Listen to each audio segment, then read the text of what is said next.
तो सवाल यह है कि कुदरत से कौन पार पा पाया है, उससे कौन जीत सकता है। एक बार फिर से कुदरत के आगे किसान बेबस नजर आ रहे हैं।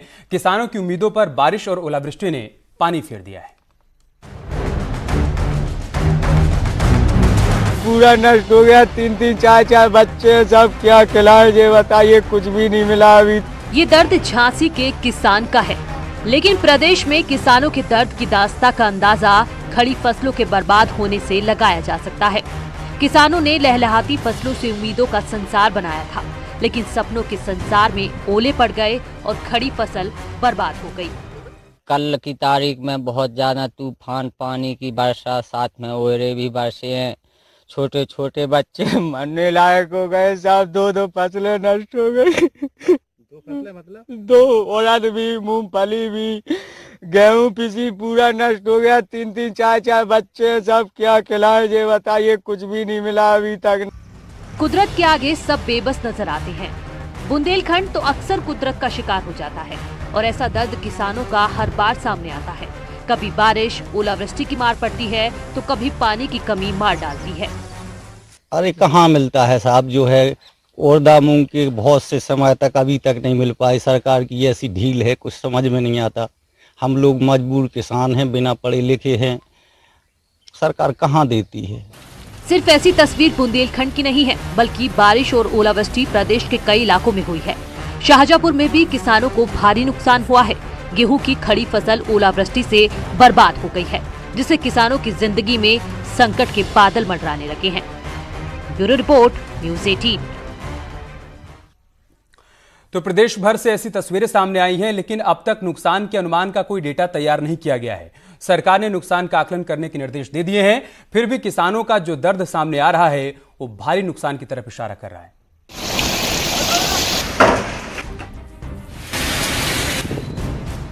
मौसम का मिजाज बदलने लगा था, पारा गर्मी का एहसास कराने लगा था और लहलहाती फसलों को देखकर किसानों के चेहरे खिले हुए थे। लेकिन बारिश और ओलावृष्टि से किसानों की फसलें बर्बाद हो गई, जिससे फर्रुखाबाद के किसानों के चेहरे फिर से मुरझा गए हैं। साहब करीबन 3 बीघे की तो जाने में ही है, बिल्कुल खराब है। हाँ बिल्कुल बिजली। सिर्फ इस बारिश ने एक फसल को बर्बाद नहीं किया, बल्कि दलहन से लेकर तिलहन तक और गेहूं से लेकर सब्जी की खड़ी फसल तक बर्बाद हो गई। ओलों की चोट ऐसी थी कि गुलाब और गेंदे के फूल भी मुरझाने लगे हैं। कान्हा की नगरी में लठमार होली अपने शबाब पर थी, लेकिन इस बीच मौसम ने रंग बदला और फिर रात भर झमाझम बारिश हुई, जिससे किसानों की मुश्किलें बढ़ गई हैं। वहीं राजधानी लखनऊ में किसानों को ज्यादा नुकसान की खबर नहीं है, लेकिन डालीबाग, गोमती नगर, हजरतगंज और लोहिया पथ पर जमकर ओले गिरे, जिसके बाद एक बार फिर लोगों को ठंड का एहसास होने लगा है। Bureau report, news 18। और बात करते एक बड़ी खबर की। सीएम योगी ने ट्वीट कर सभी जिलाधिकारियों को निर्देशित किया है। उन्होंने अपने ट्वीट में क्या लिखा है वो भी हम आपको बताते हैं। प्रदेश के कई हिस्सों में तेज बारिश और ओलावृष्टि हुई है। प्रभावितों को तत्काल राहत पहुंचाने के निर्देश दिए गए हैं। किसान भाई बहुत आश्वस्त रहें। खेत में खड़ी फसलों का जो नुकसान हुआ है उसका अविलंब आकलन करवाया जाएगा। जिलाधिकारियों को इसके लिए आदेशित कर दिया गया है। बड़ी खबर हम आपको बता रहे हैं, सीएम योगी ने संज्ञान लिया, ट्वीट किया है अधिकारियों को, जिलाधिकारियों को कि आप नुकसान का आकलन करें ताकि किसानों को जल्द से जल्द राहत पहुंचाई जा सके।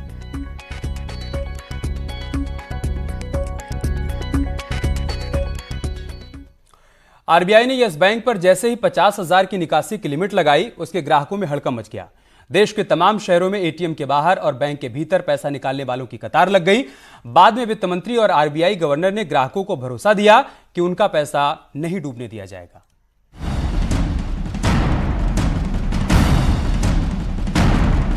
देश का चौथा सबसे बड़ा निजी बैंक यस बैंक इस वक्त संकट के दौर में है और संकट से उबारने के लिए आरबीआई ने महीने में 50,000 तक की निकासी की लिमिट क्या फिक्स की। खाता धारकों में हड़कंप मच गया। दिक्कत तो है, एटीएम्स कोई भी वर्क नहीं कर रहे। बाकी ऑल एंड ऑल बस ये है कि हाँ 3 अप्रैल तक जैसे डेट दी गवर्नमेंट ने, उसके बाद सारी चीज़ें फ्लेक्सिबल हो जाए, फिर से वापस बैक टू नॉर्मल हो जाए तो वो बेस्ट होगा। अरे सर सुन के दिमाग खराब हो गया है कि एक काम करने वाला आदमी, मैंने यहाँ 2 दिन FD भी बनवा रखी थी बच्चों के भविष्य के लिए, भी एडमिशन कराना है मेरे बच्चे को, अभी बाहर भेजना है। शादी है हमारी, अभी हमको पैसे चाहिए, अभी हमारे जमे पैसे तो इसके लिए तो जमा करते ना। 50,000 दे रहे हैं अभी, तो आगे देखो क्या होता है। तो दिक्कतें तो आएंगी, ये व्यापार है, व्यापार कैसे चलेंगे। कभी भी कोई भी बैंक जो है ना जमींदोज हो सकता है, इसलिए हिंदुस्तान की सरकार की पॉलिसीज इतनी खराब चल रही हैं कि उस वजह से पूरा हिंदुस्तान जो है ना डूबने की कगार पे है। अहमदाबाद हो या दिल्ली, लखनऊ हो या कानपुर, आगरा हो या फिर नोएडा, हर जगह येस बैंक के ग्राहकों में घबराहट दिखी। हालांकि सरकार ने इस संकट से निपटने के लिए प्रयास तेज कर दिए हैं।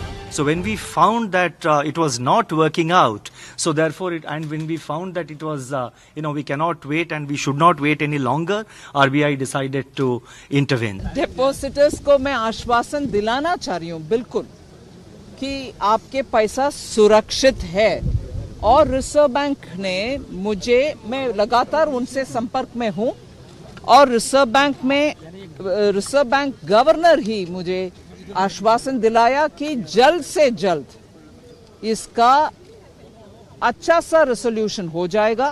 डिपॉजिटर के प्रोटेक्शन का उसका जवाब आरबीआई ने भी दिया है, मैंने भी दे दिया कि पैनिक की जरूरत नहीं। यूपी के 42 जिलों में येस बैंक की 1120 शाखाएं हैं, जिसपे लोगों की गाढ़ी कमाई जमा है, और जब वो कमाई आंखों के सामने डूबती हुई नजर आए तो लोगों का परेशान होना स्वाभाविक है। हालांकि लोग उम्मीद कर रहे हैं कि सरकार के प्रयासों से येस बैंक का ये वित्तीय संकट जल्द से जल्द खत्म हो जाए। Bureau report, news 18। वित्त मंत्री निर्मला सीतारमण और रिजर्व बैंक ऑफ इंडिया के गवर्नर के आश्वासन के बाद भी येस बैंक के ग्राहकों को उनका पैसा डूब जाने का डर सता रहा है। यूपी के अलग अलग शहरों में आज दिन भर येस बैंक की ब्रांच में कस्टमर्स की भारी भीड़ देखने को मिली।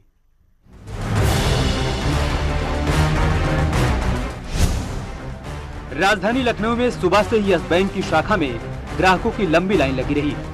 सभी के चेहरे पर अपने पैसे को लेकर चिंता का भाव साफ दिख रहा था। आपके हाथ में भी कागज है, क्या है? भैया पैसे ही निकालने के लिए आए थे, लेकिन आज तो ये स्थिति हो गई। क्या कह रहे हैं? एटीएम में पैसा नहीं है, और यहाँ से बता रहे हैं 50,000 रुपये तक ही मिलेगा, उससे ज़्यादा मिलेगा नहीं। आरबीआई चेयरमैन ने जरूर कह दिया है कि पैसा सुरक्षित है, लेकिन जिन लोगों के पैसे यहाँ, एक परिवार भी मिला था, उनके 4 लोगों के एक ही घर में सभी खाते यहाँ पर है, तो ऐसे लोगों को दिक्कतों का सामना करना पड़ रहा है।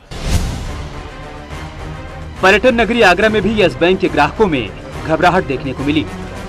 येस बैंक की ज्यादातर शाखाओं में पैसा निकालने वालों की भारी भीड़ दिखी। येस बैंक पर जो बंदिशें लगी हैं उसको लेकर के आगरा में येस बैंक पर भारी भीड़ उमड़ पड़ी है, और न्यूज़ 18 की टीम जब बैंक में गई तो अच्छी खासी भीड़ यहाँ थी। कानपुर में बैंक के अधिकारी ग्राहकों को समझाते रहे कि उनका पैसा पूरी तरह से सुरक्षित है, लेकिन लोग पैसा निकालने के अलावा कोई बात समझने को तैयार नहीं थे। येस बैंक का मामला अब धीरे धीरे तूल पकड़ता जा रहा है। आप देख सकते हैं इस वक्त मैं ब्रांच के बाहर खड़ा हूँ, किस तरह ग्राहक हैरान और परेशान है, और सैकड़ों की संख्या में ग्राहक जिनकी गाड़ी कमाई इस ब्रांच में बंद है, वो ये समझ नहीं पा रहे हैं कि उनके अकाउंट का अब होगा क्या, उन्होंने जो यहाँ अपने पैसे डिपॉजिट किए हैं उनको कैसे निकाला जाएगा। केंद्र सरकार से लेकर येस बैंक के अधिकारी तक ग्राहकों को बार बार भरोसा दे रहे हैं कि डरिए मत, आपकी पाई पाई आपको मिलेगी, लेकिन अपनी गाड़ी कमाई के डूब जाने का डर लोगों के भीतर से जा नहीं रहा है।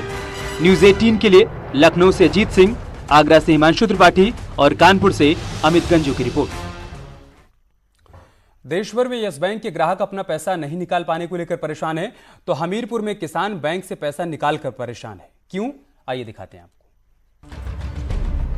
ये शिव नारायण तिवारी हैं।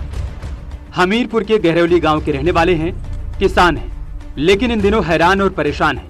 दरअसल बेटी की शादी के लिए शिव नारायण ने बैंक में जमा 1 लाख रुपए निकलवाए। घर पहुंचे तो देखा 500 की गड्डी में 20 नोट नकली थे। 10,000 की नकली नोट देखकर माथे पर पसीना आ गया।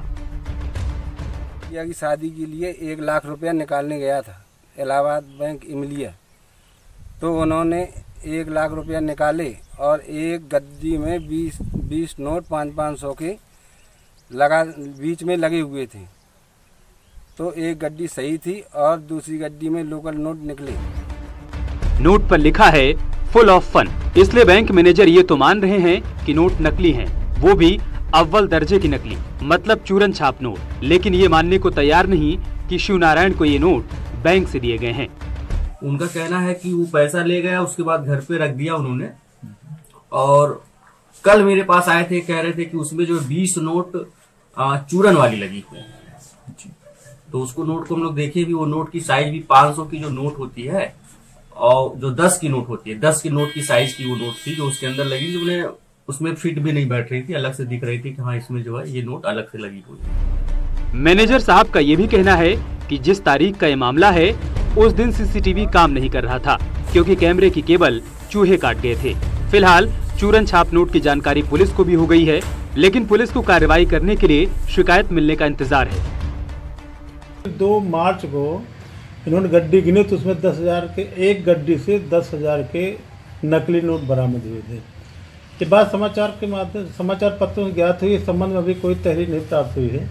अगर कोई इसके तहरीर प्राप्त होती तो इस संबंध में वैधानिक कार्रवाई की जाएगी। अगर शिवनारायण के आरोप सही हैं और उन्हें नकली नोट बैंक से ही मिले हैं तो फिर ये मामला गंभीर है और आपको भी अलर्ट हो जाना होगा।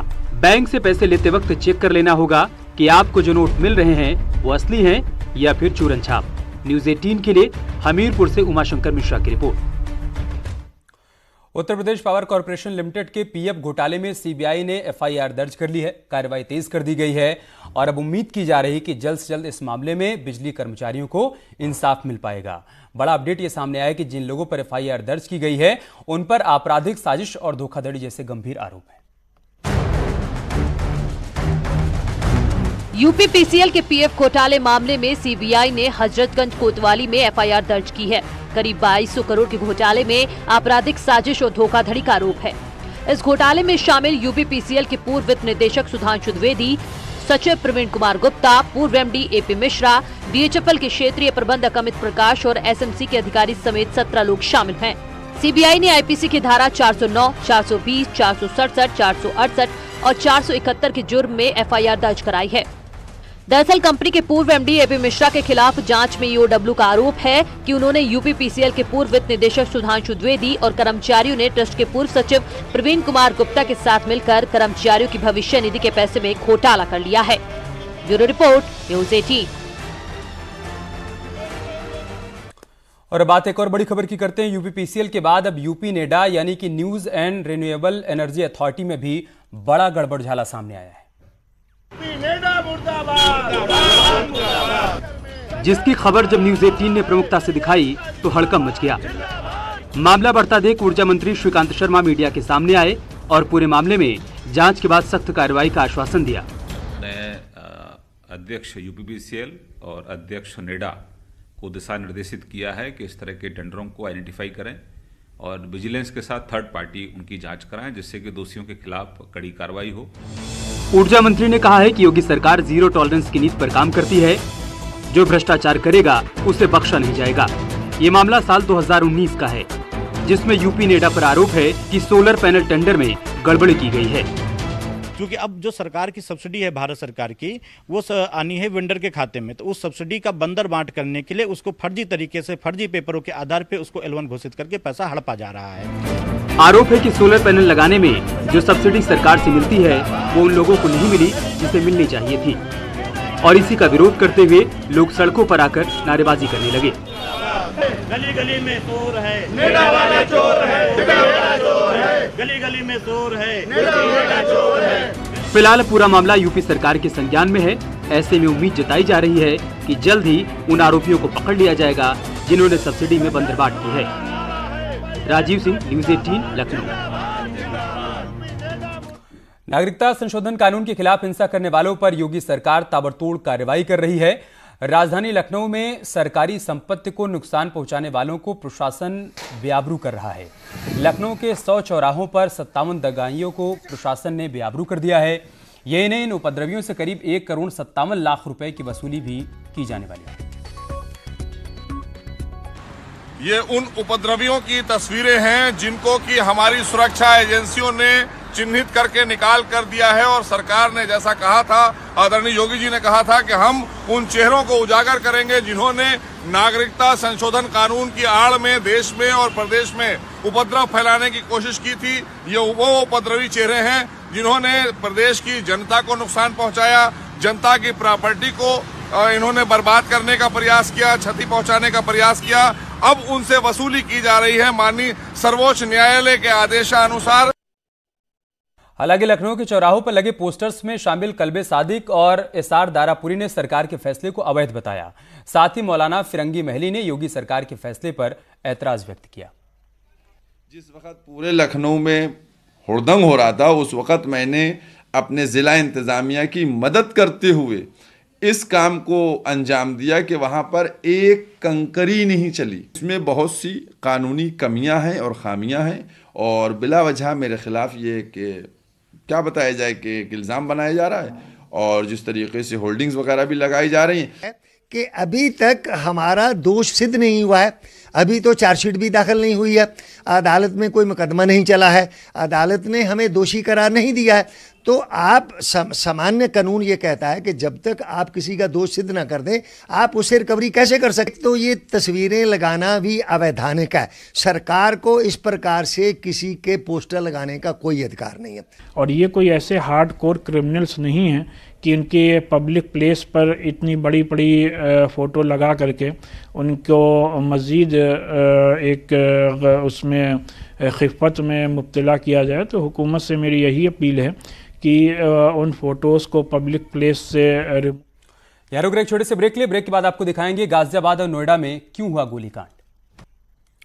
और बात करते हैं एक बड़ी खबर की। पुलिस लगातार लॉ एंड ऑर्डर को मेंटेन करने की कोशिश कर रही है। इसी कड़ी में नोएडा में कमिश्नरी सिस्टम लागू किया गया, लेकिन गाजियाबाद की सेशन कोर्ट में फायरिंग हुई है, जिसके बाद तमाम सवाल खड़े हो रहे हैं कि क्या बदमाश बेखौफ होते जा रहे हैं।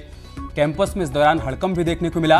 अब पुलिस पड़ताल कर रही है कि आखिर कोर्ट कैंपस के भीतर ये फायरिंग किसने की।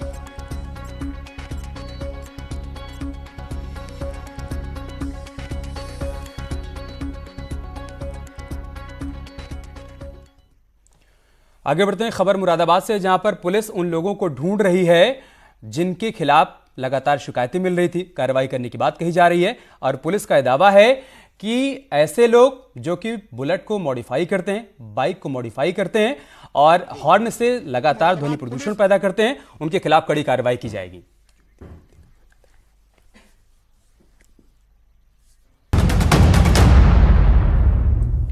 और अब खबर संभल से, जहां पर सरकारी स्कूल से एक शर्मनाक तस्वीर सामने आई है।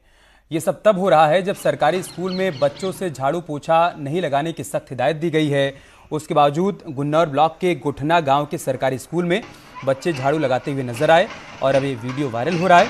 इन तस्वीरों को देखने के बाद भी बेसिक शिक्षा विभाग ने अब तक कोई कार्रवाई की नहीं है। आरोप है कि स्कूल में बच्चों से साफ सफाई करवाई जाती है और कर्मचारियों का पैसा अधिकारी से टीचर तक डकार जाते हैं। शर्मनाक तस्वीर, हिंदुस्तान के भविष्य के साथ कैसे खिलवाड़ हो रहा है, इन तस्वीरों के माध्यम से आप देख सकते हैं। संभल की तस्वीरें हैं। हम उम्मीद करते हैं कि अधिकारी इनका संज्ञान लेंगे और कार्रवाई करेंगे।